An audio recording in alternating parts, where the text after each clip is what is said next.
Bom dia, pessoal. Alguns centímetros abaixo de Rodrigo, mas estou presente.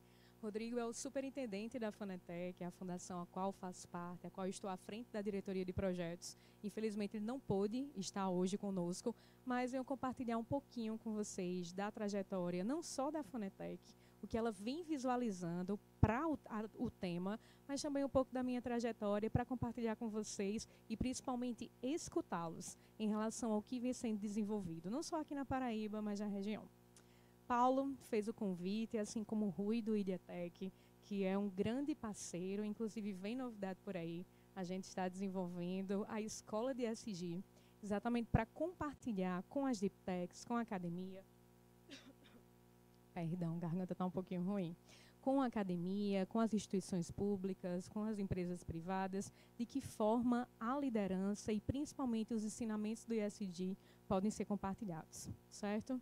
Hoje, falando sobre o potencial do empreendedorismo científico como alavanca para o desenvolvimento regional, eu trouxe principalmente uma pesquisa, que acredito que muitos de vocês tiveram acesso, relacionado ao desenvolvimento das regiões vinculadas às startups. Antes disso, por gentileza, Jonathan, pode passar?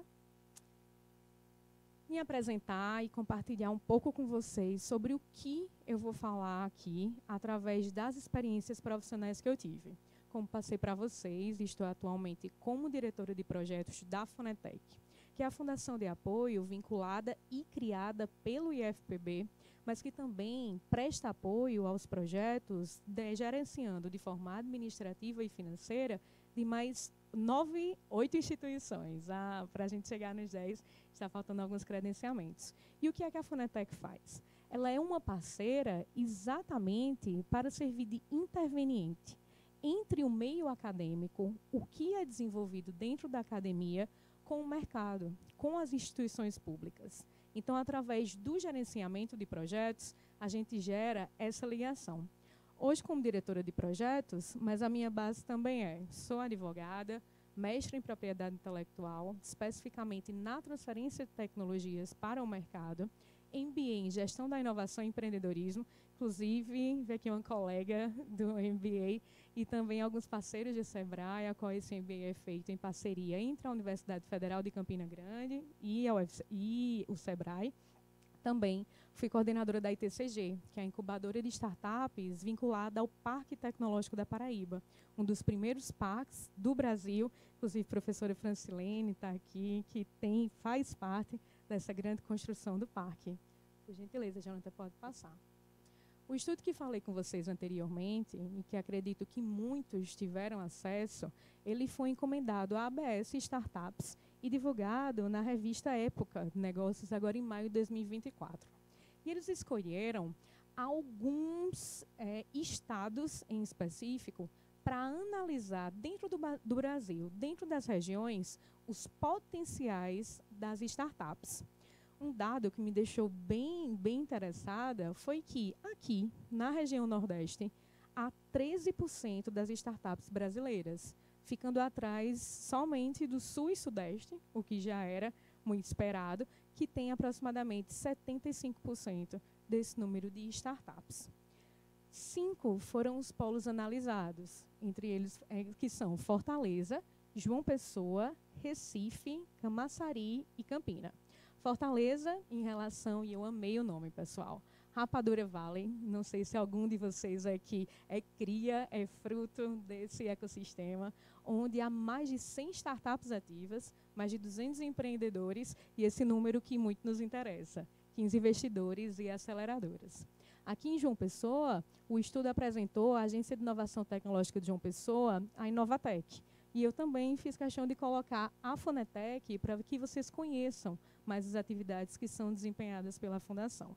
Em relação a Recife, o Porto Digital, incontestável, toda a história desenvolvida por Silvio Meira e pelos demais que hoje compõem esse grande polo de inovação. E também em Camaçari, na Bahia, com quase meio século de existência, admito a vocês que eu não conheci, espero conhecer esse polo, que reúne centenas de empresas e é conhecido como o maior complexo industrial do Hemisfério Sul. Deixei propositalmente Campina Grande por último, porque por mais que hoje eu resida em João Pessoa, estamos em João Pessoa, capital da Paraíba, sou de Campina Grande e todo campinense para onde vai leva a sua cidade. E na pesquisa, 3 foram as instituições apresentadas como de grande impacto. O Parque Tecnológico da Paraíba e a ITCG, que é a incubadora vinculada, o Virtus, que é de extrema importância, e o quanto mais a gente puder apresentar esse órgão suplementar da UFCG a todos, principalmente aos que são responsáveis por Deep Techs, melhor. E também a Universidade Federal de Campina Grande, que está em 2023 no 2º lugar de maiores depositantes de patentes. O que significa transferência de tecnologia? Infelizmente não, mas já é um grande início. A UFCG hoje, a Universidade Federal de Campina Grande, fica atrás exclusivamente da Petrobras, em relação não só à solicitação de proteção das suas patentes, mas principalmente da concessão delas. O que é algo que, para quem conhece um pouco da área de propriedade intelectual, sabe a importância e também o nível de aperfeiçoamento dentro da instituição de auxílio ao núcleo de inovação tecnológica, para que isso consiga ser aprovado. Jonathan, por gentileza, pode passar. E aí, Campina Grande, eu gosto muito de falar sobre tradição em inovação. Campina é conhecida, e aqui eu peguei Campina, primeiro por ser a minha cidade, e também uma amostragem para compartilhar com vocês, de acordo com essas experiências profissionais que eu tive, o que, ao meu ver, traz esse desenvolvimento, não só em relação a startups, mas principalmente a startups que são deep techs, que trabalham com pesquisa e desenvolvimento, que possuem esse vínculo com a academia e principalmente com produtos e serviços que são aprimorados, que são gerados através de conhecimentos científicos. Então, conhecida como o maior São João do mundo e também, para os íntimos, como o centro de radioatividade cósmica do universo. Acreditem, o ego do campinense é tão grande que esse termo ele é bem utilizado. E aqui eu elenquei 3 pontos. 3 pontos que trazem características das startups de techs. O primeiro, em 1967, trazido por Linaldo Cavalcante, e acreditem, o primeiro computador do Norte e Nordeste foi trazido para Campina Grande através dos recursos atingidos por 2 rifas, uma de um carro e uma de um boi. Esse computador, ele não só representa a visão disruptiva do professor Linaldo, desse nordestino, mas também mostra a necessidade de inovação, de ousar. E quem mais pode falar tão bem de ousadia e de inovação, a não ser quem envereda dentro da academia por esse meio de levar à sociedade os frutos do que está sendo desenvolvido. Em relação a Bodocongó, quando eu coloco central de stakeholders, é no sentido de, em Campina Grande, em diversos bairros, mas especificamente em Bodocongó, há um centro. Dentro dessa localização geográfica, há especificação ali de algumas instituições que são importantíssimas. A exemplo da Universidade Federal de Campina Grande, a Universidade Estadual da Paraíba, o Instituto Federal da Paraíba, que está nas redondezas, o Virtus, o CITA, a própria Fundação Parque Tecnológico da Paraíba. Então, isso possibilita uma maior integração entre esses agentes. E como a gente vai falar nesse desenvolvimento de startups, como a gente vai falar nesse desenvolvimento específico de deep techs, sem falar em inovação aberta? Exatamente, algumas das pessoas que já se apresentaram aqui falaram.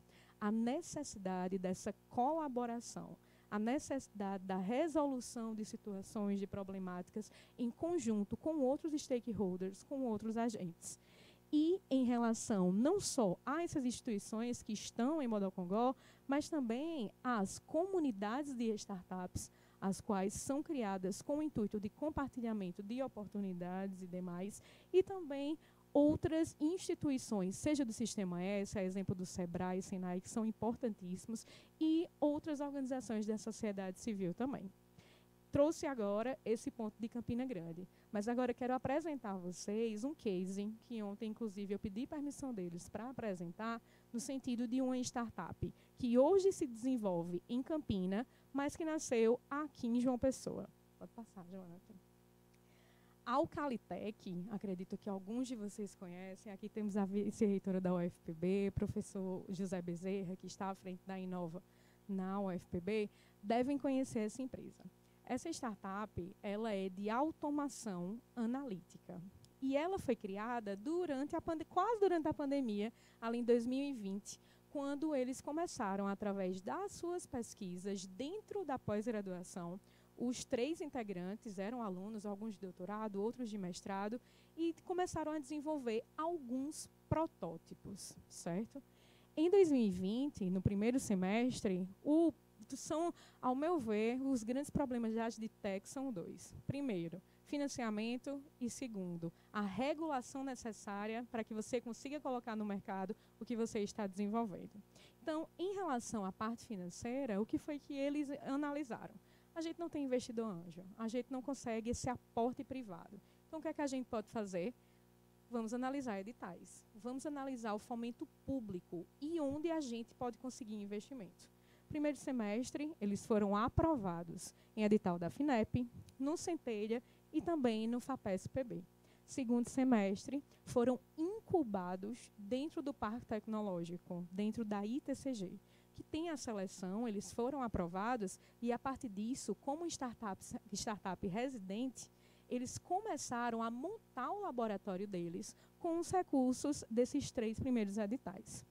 2021, no primeiro semestre, já com experiência, já com know-how na escrita desses editais, e aqui não só na parte material, que esse potencial técnico eles tinham, mas também com esse auxílio formal da escrita, tiveram mais algumas aprovações que hoje resultam, agora em 2024, em projetos com o Tribunal de Justiça, o projeto Antes que Aconteça, derivado de emenda parlamentar, e uma encomenda tecnológica feita diretamente pelo Supremo Tribunal Federal. Então, através desses recursos, o primeiro ponto, eles conseguiram se manter, porque a gente sabe que não tem como gerar inovação, não tem como desenvolver suas pesquisas se os boletos chegam mensalmente e você não tem aquele recurso ali para subsistência, certo? Segundo ponto, eles conseguiram, através desses editais, montar todo o laboratório da Alcalitec, que hoje, inclusive, para quem quiser visitar, indico, está situado dentro da Fundação Parque Tecnológico da Paraíba.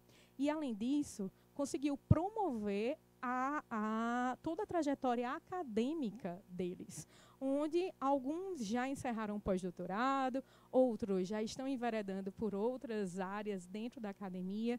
E eu trouxe esse case em específico para vocês, não só para apresentar o caso de uma Deep Tech de sucesso, que foi criada aqui no Nordeste, aqui na Paraíba, com esse vínculo entre Campinas e João Pessoa, mas também para falar sobre esses editais em específico.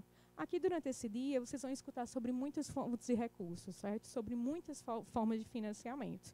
Mas, trazendo a temática e também o que a Fonetec está visualizando para auxiliar, a gente vai falar mais sobre eles. Jonathan, pode passar. Visualizando essa necessidade, seja dessas pequenas startups que já estão desenvolvendo seus protótipos, seja em relação aos pesquisadores que conversam com a gente e infinitas ideias surgem. Até projetos escritos eles já possuem, mas não há fomento. Então, o que foi que a gente pensou?